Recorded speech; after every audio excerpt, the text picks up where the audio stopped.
শরীয়তপুরের পারিবারিক সম্পত্তি নিয়ে সংঘর্ষে অন্তঃসত্ত্বা নারী অনাগত সন্তান নষ্ট হওয়ার অভিযোগ।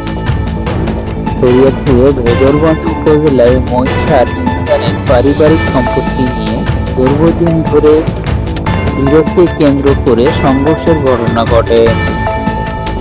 এই ঘটনায় 4 মাসের অন্তঃসত্ত্বা এক নারী অনাগত সন্তান নষ্ট হওয়ার অভিযোগ উঠেছে। আমার সাথে সাথে থেকে প্রাণী হয়ে গেছে, আপনার এটা বিচার করেন। আর আমার বাচ্চার সাথে সাথে চলে গেছে, নষ্ট হয়ে গেছে।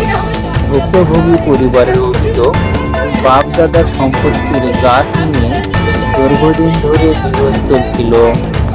ছোট ভাই আব্দুল হাই ও বড় ভাই মুক্তিযোদ্ধা রাইসুদ্দিন এর পরিবারের মধ্যে একই জেদ ধরে রাইসুদ্দিন তার ছোট ছেলে সুহেল, শাহিন, সুজন, সিমির এবং পরিবারের সদস্য মিথিলা ও কাকলি তাদের উপর হামলা চালায় বলে অভিযোগ করা হয়েছে।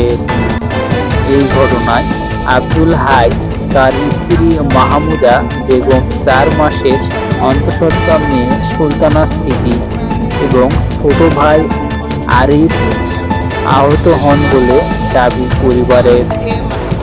তাদের অভিযোগ, হামলার ফলে সুলতানা স্মৃতি অনাগত সন্তান নষ্ট হয়ে যায়।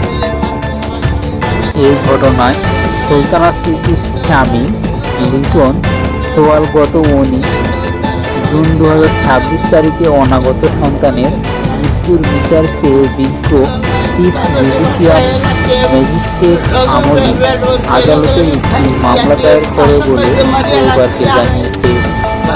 ভুক্তভোগী পরিবারের অভিযোগ, মামলা